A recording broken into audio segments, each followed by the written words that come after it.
Salute India. नमस्कार प्यारे भविष्य निर्माताओं, आप सभी मित्रों का इस यूट्यूब चैनल पर बहुत बहुत हार्दिक स्वागत है। और आप सभी के माता पिताओं को प्रणाम करते हुए इस वीडियो की शुरुआत कर रहा हूं। बहुत ही लाजवाब क्वेश्चन है, बने रहेगा अंत तक।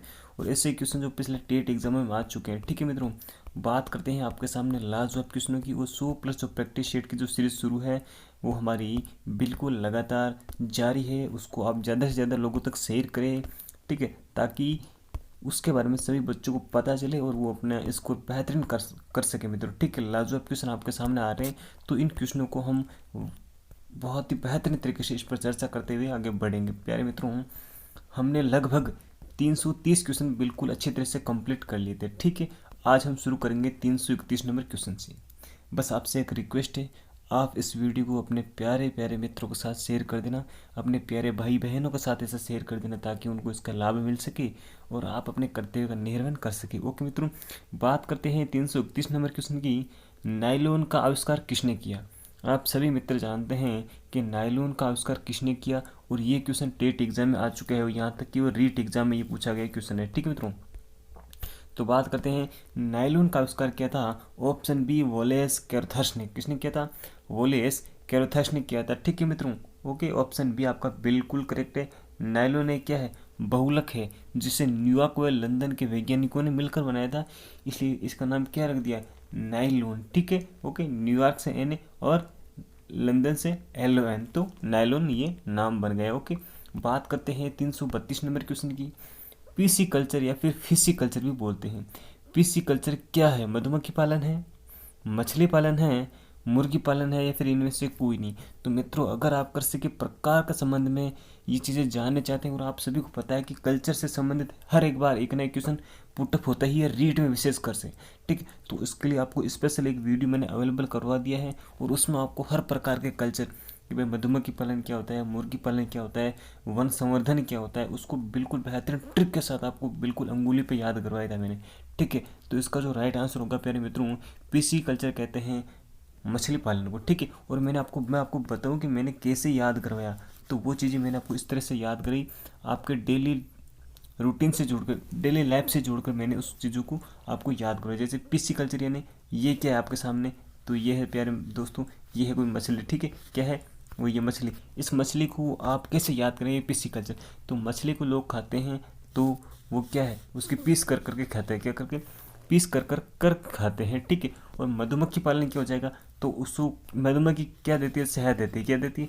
शहद देती है। तो शहद किसी दोस्त को बोले ए पी ले, ए पी ले, शहद पी ले, तो एपीकल्चर मधुमक्खी पालन। ठीक है, इस प्रकार से मैंने आपको वो चीज़ें बिल्कुल बेहतरीन तरीके से याद करवाई थी।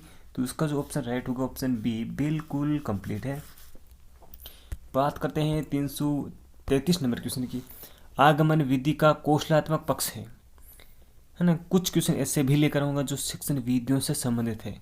आगमन विधि का कौशलात्मक पक्ष होता है, क्या होता है? खेल विधि होती है, प्रयोगशाला विधि होती है, अनुसंधान विधि होती है, या फिर उपयुक्त सभी। आगमन विधि आप सभी जानते हैं, उदाहरण से लेकर नियम का निर्माण करते हैं।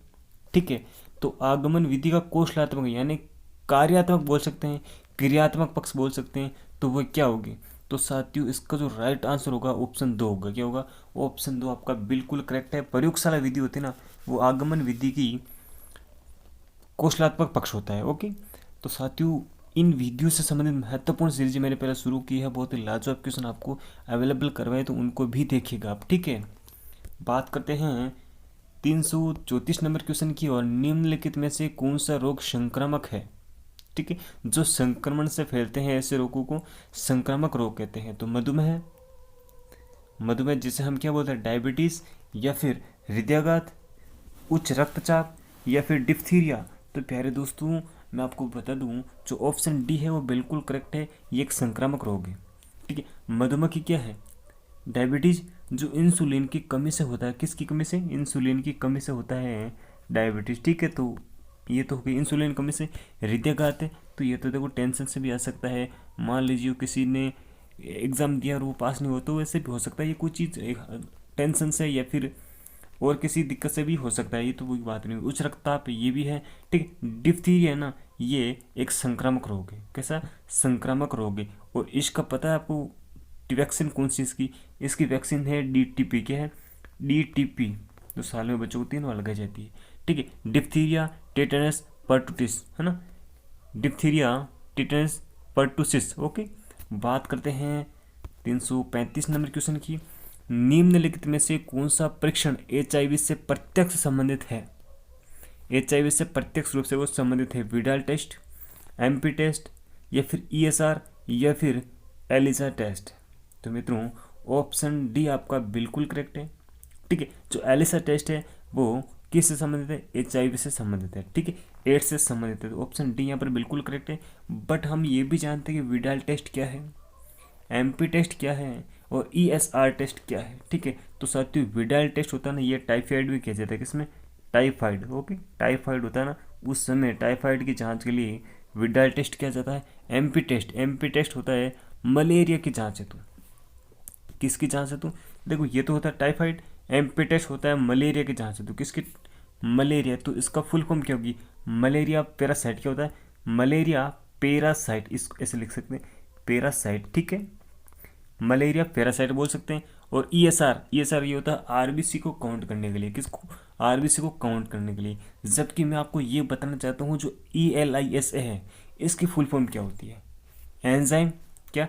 एंजाइम लिंक्ड इम्यूनोसोर्बेंट एसे, है ना, एंजाइम लिंक्ड इम्यूनोसोर्बेंट एसे। ओके, ऑप्शन डी आपका बिल्कुल यहाँ पर कंप्लीट है। बात करते हैं 336 नंबर क्वेश्चन की। राजस्थान का राज्य पक्षी कौन सा है? सभी जानते हो कि राजस्थान का राज्य जो पक्षी है वो कौन है? ऑप्शन ए है, बी है, सी है, डी है। तो ऑप्शन ए गोडावण है। कौन सा है? गोडावण है। बट गोडावण है ये तो सबको पता है, ऐसे क्वेश्चन थोड़ी पूछ सकेंगे। अब या तो इसका पूछा जाएगा वैज्ञानिक नाम क्या है, या फिर पूछा जाएगा इसे कब राज्य पक्षी घोषित किया गया, या फिर ये अब कहाँ मिलता है, इसका पहला प्रजनन केंद्र कौन सा। इस प्रकार के क्वेश्चन आपको मिलेंगे। ठीक है, तो प्यारे मित्रों मैं आपको बता दूं, जो गोडावण है, ठीक है, इसको 1981 में, कब? 1981 में राज्य पक्षी का दर्जा प्राप्त मिला। ठीक है, 1981 में गोडावण को राज्य पक्षी का दर्जा मिला। देखो आपके कानों में एयरफोन लगे हुए हैं और मेरी आवाज़ आपके कानों तक पहुंच रही है। तो गोडावण को 1981 में, कब? 1981 में प्यारे मित्रों राज्य पक्षी का दर्जा मिला। और इसका वैज्ञानिक नाम बताऊँ आपको, क्या नाम है? ओडियोप्टिस, ओडियोप्टिस नाइग्रिसेप्स, ओडियोप्टिस नाइग्रिसेप्स। हाँ जी, एक बार फिर आप रिपीट कीजिएगा, ओडियोप्टिस नाइग्रिसेप्स। ठीक है, ओके। बात करते हैं इसको और क्या बोलते हैं, तो इसको बोलते हैं द ग्रेट इंडियन बर्ड्स। ठीक है, द ग्रेट इंडियन बस्टर्ड। ठीक है, और ये शुतुरमुर्ग होता है ना, उसकी तरह भारी पक्षी होता है। क्या होता है? शुतुरमुर्ग की तरह भारी पक्षी होता है। और ये मिलता है अपन के अजमेर के क्षेत्र है सौंकलिया। कौन सा? सौंकलिया एक क्षेत्र है, वहाँ पर ये आपको मिल जाएगा। और सोरसेन 12 किस, कहाँ पर? सोरसेन 12 में भी ये देखे जाते हैं। बट आजकल इनकी संख्या बहुत कम हो चुकी है साथियों। आपको पता है रेड डाटा बुक, ठीक है, जो जारी हुई थी 1972 में, और उसमें ये अपना नाम दर्ज करवा चुका है। अत्यंत दुर्लभ प्रजाति में रखा गया है, अत्यंत दुर्लभ प्रजाति की श्रेणी में रखा गया है। अब रेड डाटा बुक क्या होती है, कौन जारी करता है, कौन कौन से पक्षी इसमें शामिल है, अगर आप इस सीरीज को शुरू से देखते आ रहे हैं तो आपके ये क्वेश्चन उठेंगे नहीं, क्योंकि लाजवाब क्वेश्चन हमने बहुत ही बेहतरीन तरीके से क्लियर किए प्यारे दोस्तों। और हर एक टॉपिक से बहुत ही महत्वपूर्ण क्वेश्चन आपके लिए लेकर आ रहा हूँ। ठीक है, ओके, इतनी बात आप समझ गई। अब आप ये जान लो कि जो गोडावण है उसका पहला प्रजनन केंद्र कहाँ है। तो इसका पहला प्रजनन केंद्र है उम्मेद उद्यान जोधपुर। कहाँ? उम्मेद उद्यान जोधपुर में है इसका पहला प्रजनन केंद्र। ओके प्यारे दोस्तों, सेकंड है इसका जो राष्ट्रीय मरु उद्यान जैसलमेर में। कहाँ? राष्ट्रीय मरु उद्यान जो नेशनल पार्क बन चुका है प्यारे में दोस्तों, वो राष्ट्रीय मरु उद्यान जैसलमेर है ना, वो नेशनल पार्क बन चुका है। और आप मुझे ये बताओ कि राजस्थान में नेशनल पार्क कितने हैं? जी हाँ मित्रों, कमेंट करें। जो भी साथी फेसबुक लाइव देख रहे हैं प्लीज़ कमेंट करें, पेज को फॉलो कर लेंगे और इस वीडियो को अपनी पोस्ट करें ज़्यादा से ज़्यादा। बात करते हैं राजस्थान में कितने हैं नेशनल पार्क, तो 05 कितने हैं? 5 है प्यारे दोस्तों, 5 हो गए हैं। ठीक है, अब 3 नहीं रहे हैं, 5 हो गए हैं। बात करते हैं 377 नंबर क्वेश्चन की। नहीं 337 नंबर क्वेश्चन है प्यारे दोस्तों। ठीक है, 337 नंबर क्वेश्चन है, मीना माता रोग का संबंध निम्नलिखित में से किससे है? ठीक है। तो CD प्रदूषण, SO2 प्रदूषण, HGN पारा प्रदूषण, या फिर इनमें से कोई नहीं। तो जो मीनामाता रोग है उसका संबंध है ऑप्शन सी से, पारा या फिर मरकरी प्रदूषण से, HG प्रदूषण से। ठीक है, ऑप्शन सी आपका बिल्कुल करेक्ट है। बात करते हैं 378 नंबर क्वेश्चन की। ये क्वेश्चन भी एग्जाम में पूछा जा चुका है। नशीली दवाओं की लत को नियंत्रित करने हेतु आमतौर पर प्रयुक्त की जाने वाली औषधि का नाम बताओ। फोलिक अम्ल, कोकीन, एस्कार्बिक अम्ल, या फिर पैथिडीन। ठीक है, तो जो नशीली दवाएं होती हैं, ठीक है, उनकी लत को कम करने के लिए एक औषधि का प्रयोग किया जाता है, और उस औषधि का नाम है पैथिडीन। क्या नाम है? पैथिडीन नाम है। ऑप्शन डी प्यारे दोस्तों आपका बिल्कुल करेक्ट हो जाता है। बात करते हैं 339 नंबर क्वेश्चन की। तंबाकू की आदत किससे होती है, किससे लगती है? आदत है वो एक लत में परिवर्तित हो जाती है, तो ये किससे लगती है? कोकीन से, कैफीन से, निकोटीन से, या फिर हिस्टामिन से। ठीक है, तो प्यारे दोस्तों ऑप्शन सी आपका बिल्कुल करेक्ट है। निकोटीन से तंबाकू की आदत लत में परिवर्तित हो जाती है, तो ऑप्शन सी आपका बिल्कुल करेक्ट है। ठीक है, बात करते हैं 340 नंबर क्वेश्चन की। डेंगू रोग का वाहक है, एक तो होता है कारक, एक होता है वाहक। ठीक है, जो कारक होता है वो वाहक पर स्वर करके आता है। ओके, तो डेंगू रोग का जो वाहक है आप सभी मित्र जानते हैं, एडीज मच्छर है। कौन सा है? एडीज मच्छर है। ऑप्शन ए आपका बिल्कुल करेक्ट है प्यारे दोस्तों। बात करते हैं और अगले क्वेश्चन की ओर। यहाँ पर ऑप्शन ए आपका बिल्कुल करेक्ट है। ठीक है, 341 नंबर क्वेश्चन आपके सामने इस प्रकार है। इसमें पूछा गया है, ठगी अथवा अनुचित व्यापार व्यवहार होने पर हमें शिकायत करनी चाहिए। कहाँ शिकायत करनी चाहिए? आरटेट 2011 में पूछा हुआ क्वेश्चन है। अगर किसी भी उपभोक्ता के साथ ठगी हो चुकी है या फिर व्यापारिक जो व्यवहार है वो अनुचित रूप से हो चुका है, तो उसे कहाँ शिकायत करनी चाहिए?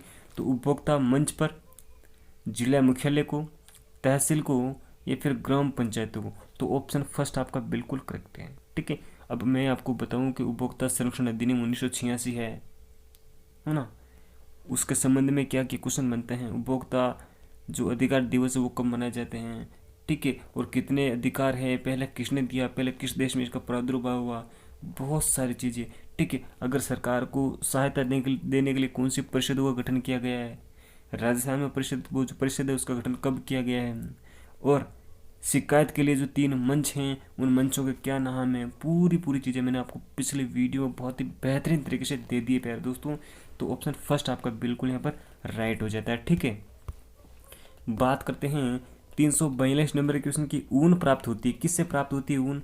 भेड़, ऊंट एवं याक के बालों से, भेड़, शेर एवं ऊंट के बालों से, ऊंट, हाथी एवं खरगोश के बालों से, या फिर गाय, बकरी, भेड़ के बालों से हैं। तो प्यारे दोस्तों ऊन भेड़, ऊंट तथा याक के बालों से प्राप्त होती है प्यारे दोस्तों। तो फर्स्ट ऑप्शन आपका बिल्कुल करेक्ट है। फर्स्ट ऑप्शन आपका बिल्कुल करेक्ट है। ठीक है, ऑप्शन फर्स्ट आपका बिल्कुल करेक्ट है। बात करते हैं 343 नंबर क्वेश्चन की। संसार में अधिकतम ट्यूबवेल किस देश में है? सर्वाधिक ट्यूबवेल है ना, वो किस देश में है? 2011 में पूछा हुआ क्वेश्चन है। अमेरिका में है, ऑस्ट्रेलिया में है, चीन में है, या फिर भारत में है? तो प्यारे दोस्तों आपको बता दूं, आप ये सोचते होंगे कि रेट है तो राजस्थान लेवल के क्वेश्चन आएंगे। नहीं, आपको इंडिया लेवल के क्वेश्चन पूछे जा सकते हैं, और उनमें विशेषकर आपको देखो जनजातियों से संबंधित पूछे जा सकते हैं, वस्त्रों या फिर आवास से संबंधित क्वेश्चन पूछे जा सकते हैं। ठीक है ना, कौन सी जनजाति के क्षेत्र को, गढ़ों को क्या कहते हैं, वो पूछा जा सकता है। जो पॉपुलर नेशनल पार्क है उनके संबंध में कुछ क्वेश्चन पूछे जा सकते हैं। और जो नृत्य हैं, ठीक है, लोक नृत्य है, शास्त्रीय नृत्य, वो कहाँ के फेमस है उसके बारे में पूछा जा सकता है। ऐसी चीज़ें हैं जो मोस्ट इम्पोर्टेंट होती है। ठीक है, जो 10 के समथिंग ये छोटे छोटे टॉपिक बनेंगे, मैं आपको धीरे धीरे क्लियर करवाता जाऊँगा। ठीक है ना, तो उनको आप देखने कतई मिस मत करना। और बहुत सारी ऐसी चीज़ें जो मैंने पहले अपलोड कर दी, उनको अगर देखेंगे तो आपकी वास्तविकता की एक समझ विकसित होगी। ठीक है, और इसका जो राइट आंसर होगा ऑप्शन फोर्थ हमारा बिल्कुल करेक्ट है। हमारा इंडिया ऐसा देश है जहाँ पर सर्वाधिक ट्यूबवेल है संसार में। ओके, बात करते हैं 344 नंबर क्वेश्चन की। निम्नलिखित में से कौन सा 100% खुले में शौच मुक्त यानी ODF राज्य है? अब पहले आप ये बताओ कि खुले में शौच मुक्त ODF क्या होता है, इसकी फुल फॉर्म क्या होती है। अगर आपसे पूछ ली जाए तो आपको सीधा सा जवाब देना है ओपन डेफिकेशन फ्री, ठीक है ना, खुले में शौच मुक्त, ओपन डेफिकेशन फ्री। तो ऐसा कौन सा राज्य है जो 100% खुले में शौच मुक्त हो चुका है।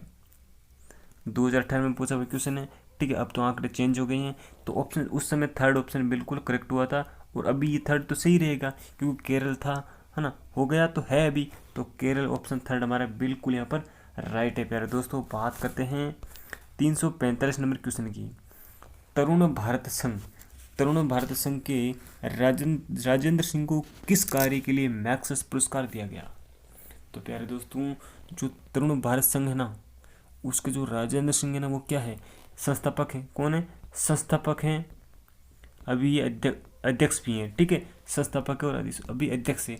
उनको मैक्सेस पुरस्कार से सम्मानित किया गया। वो किसके लिए, जल संरक्षण के लिए, सामुदायिक वानिकी के लिए, या फिर वनों के संरक्षण के लिए, या फिर सौर ऊर्जा के लिए।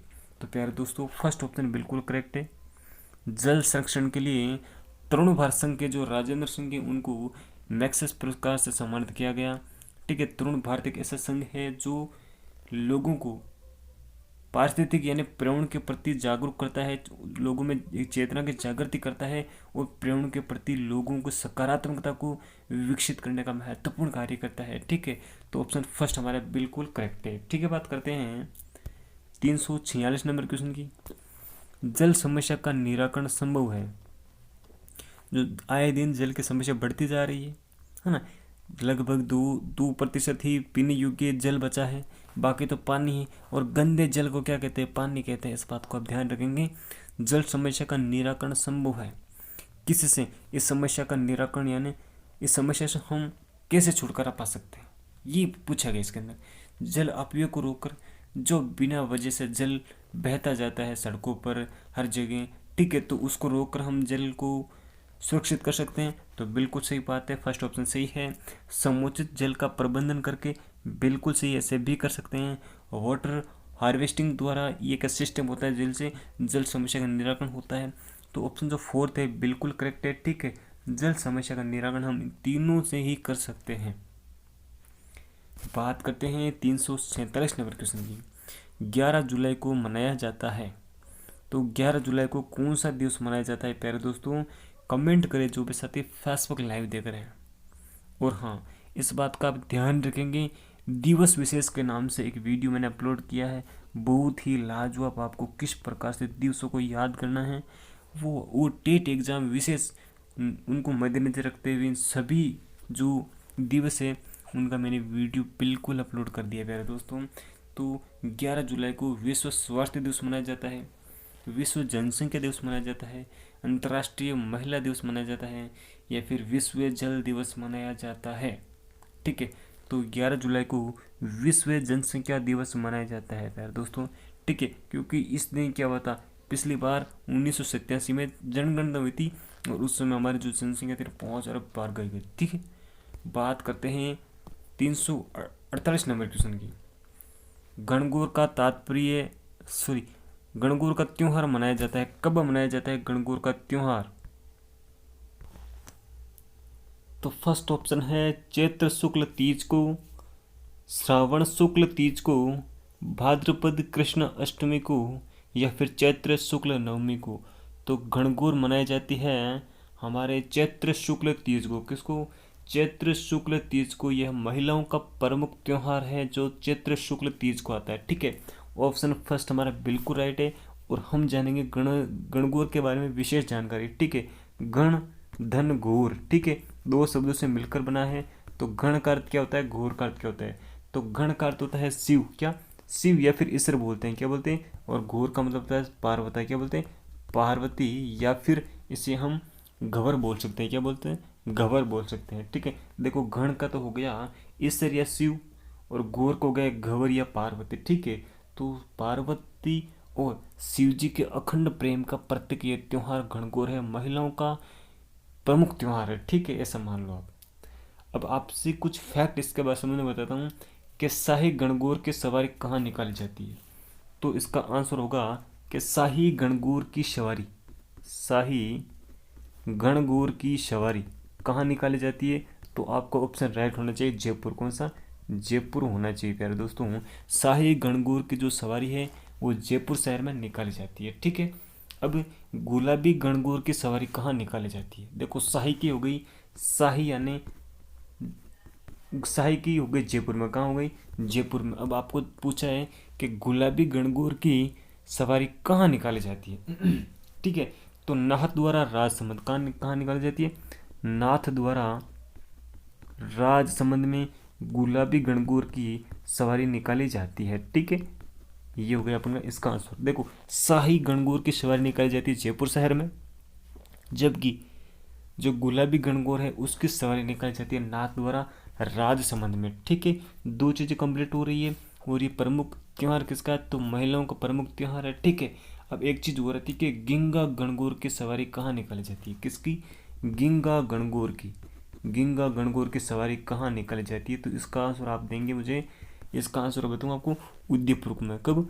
उदयपुर में निकाली जाती है। ठीक है मित्रों, उदयपुर में निकाली जाती है। ठीक है, जो गुलाबी गणगौर की जो सवारी है ना नाथ द्वारा वाली, वो तो चैत्र शुक्ल चतुर्थी को निकाली जाती है, और ये निकाली जाती है चैत्र शुक्ल अष्टमी को। किसकी?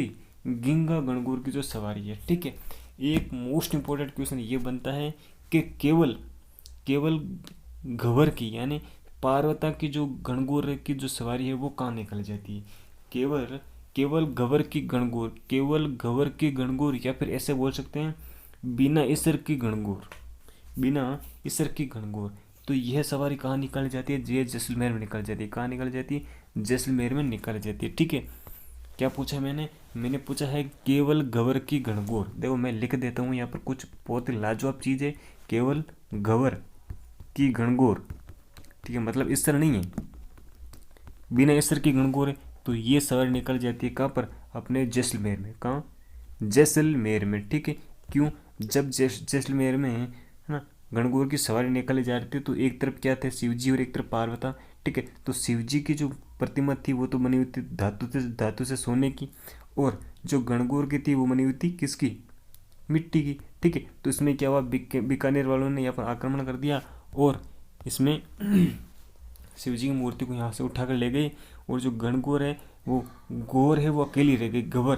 तो गवर है वो अकेली रह गई, उसके सवारी निकाले लोगों ने। ठीक है, तो क्या हुआ यहाँ पर? जैसलमेर में बिना ईसर की गणगौर की सवारी निकाली जाती है। ठीक है, अब बताओ चैत्र श्रावण शुक्ल तीज को कौन सा त्योहार आता है? ठीक है, श्रावण शुक्ल तीज को कौन सा त्योहार आता है? तो आपको सभी को पता है, इस दिन आती है छोटी तीज। कौन सी छोटी तीज आती है प्यारे दोस्तों? छोटी तीज मनाई जाती है इस दिन।